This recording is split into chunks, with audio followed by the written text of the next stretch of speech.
اللہ کے محبوب علیہ السلام دوبارہ اللہ کے حضور حاضر ہوتے ہیں، 5 نمازیں کم کر دی جاتی ہیں، پھر پلٹ کر آتے ہیں چھٹے آسمان پر، پھر حضرت موسیٰ علیہ السلام سے ملاقات ہوتی ہے۔ حضرت موسیٰ علیہ السلام دوبارہ عرض کرتے ہیں حضور اب دوبارہ رب کی بارگاہ میں جائیں اور نمازیں کم کروائیں۔ دوبارہ محبوب علیہ السلام رب کی بارگاہ میں حاضر ہوتے ہیں، 5 نمازیں پھر کم کر دی جاتی ہیں۔ یوں سرکار علیہ السلام 9 مرتبہ آتے ہیں، واپس تشریف لے جاتے ہیں، 5 کر کے نمازیں کم کی جاتی ہیں اور بالآخر 5 نمازیں فرض رہ جاتی ہیں۔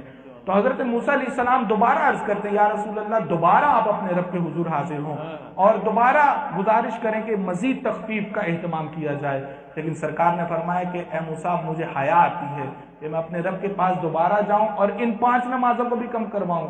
میرے بھائیوں، آج کی اس محفل سے ہمیں یہ اہتمام اور اس نیت کا پکا عزم اظہار کرنا ہے کہ معجزہ معراج جہاں ایک محبوب علیہ السلام کی بہت بڑی شان ہے اور اللہ نے اپنے محبوب علیہ السلام کو یہ معجزہ عطا کیا ہے، تو ساتھ میں تحفہ بھی عطا کیا امت کے لیے کہ الصلاۃ معراج المومنین، کہ نماز مومن کی معراج ہے، کہ محبوب کو عرش پر بلا کر جو دیدار کروایا تھا اپنے محبوب کے غلاموں کو اللہ رب العزت نماز میں وہ دیدار عطا فرما دے گا۔ اب جس وقت محبوب علیہ السلام نے فرمایا کہ اب مجھے حیا آتی ہے کہ میں دوبارہ جاؤں اور اس مزید نماز میں 5 نمازوں میں تخفیف کرواؤں، ہمیں اس کے پیش نظر چاہیے کہ ہم بھی نماز کا اہتمام کریں۔ اب میرے بھائیوں، علماء یہاں فرماتے ہیں کہ خالق کائنات جل جلالہ حکیم ہے، اس کا ہر کام حکمت بھرا ہے، وہ حکمت سے اس کا کوئی فعل خالی نہیں ہے۔ رب تو یہ جانتا تھا کہ اس نے نمازیں 5 ہی فرض کرنی ہیں، لیکن پہلے 50 نمازوں کا تحفہ کیوں دیا گیا؟ اور حضرت موسیٰ علیہ السلام چھٹے آسمان پہ کھڑے تھے، وہ بار بار عرض کرتے حضور آپ تشریف لے جائیں، نمازیں کم کروا لیں۔ 5 کر کے نمازیں کم کی گئیں، رب جانتا تھا نمازیں 5 ہی فرض کی جائیں گی، تو پہلے ہی 45 کم کر دیتا اور 5 نمازیں رہ جاتی۔ علماء فرماتے اس میں حکمت یہ ہے کہ حضرت موسیٰ علیہ السلام نے کوہ طور پہ جا کے رب ذوالجلال سے 9 مرتبہ رب کا دیدار طلب کیا تھا۔ رب یارینی، اے اللہ میں تجھے دیکھنا چاہتا ہوں۔ اللہ تعالیٰ نے ارشاد فرمایا لن ترانی، اے موسیٰ تو مجھے نہیں دیکھ سکتا۔ حضرت موسیٰ علیہ السلام نے عرض کیا کہ مولا پھر تجھے کون دیکھے گا؟ اللہ کریم نے ارشاد فرمایا میرا حبیب دیکھے گا۔ جناب موسیٰ علیہ السلام عرض کرتے مولا انا کلیمک و محمد حبیبک وما الفرق بین الحبیب والکلیم، اے اللہ میں تیرا کلیم ہوں، وہ تیرے حبیب ہیں۔ حضرت موسیٰ علیہ السلام سوچتے تو ہوں گے کہ میں کلیم، میرے ساتھ کلام فرمایا، مجھے شریعت عطا کی، مجھے نبوت عطا کی، مجھے رسالت عطا کی، مجھے دیدار نہیں ملے گا، انہیں دیدار ملے گا۔ وَمَا الْفَرَقُ بَيْنَ الْحَبِيبِ وَالْكَلِيمِ، اے اللہ حبیب و کلیم میں فرق کیا ہے؟ اللہ کریم نے ارشاد فرمایا موسیٰ تو میرا کلیم ہے، گھر سے چلتا ہے، وادی مقدس طوا میں آتا ہے، نالین باہر اتارتا ہے، مجھے آ کر پکارتا ہے، میرے ساتھ کلام کرنے کا اعزاز حاصل کرتا ہے، طالب دیدار بنتا ہے، دیدار کی طلب لے کر آتا ہے، لیکن اے موسیٰ وہ میرا حبیب ہوگا، ہانی کے گھر میں آرام کر رہا ہوگا، 70,000 ملائکہ کو جبریل کی قیادت میں بھیجوں گا، جبریل کے کافوری ہونٹوں سے محبوب کی تلیاں چموا کر، محبوب کو براق پہ سوار کر کے، محبوب کو انبیاء کی امامت کا تاج پہنا کر لا مقام دنا فتدلا فکانا قاب قوسین کے مقام پر بلا کیف اپنے محبوب کو اپنا دیدار عطا کروں گا کہ فرق مطلوب و طالب کا دیکھے کوئی، قصہ طور و معراج سمجھے کوئی بے ہوش جلووں میں گم ہے کوئی، کس کو دیکھا یہ موسیٰ سے پوچھے کوئی، آنکھ والوں کی ہمت پہ لاکھوں سلام۔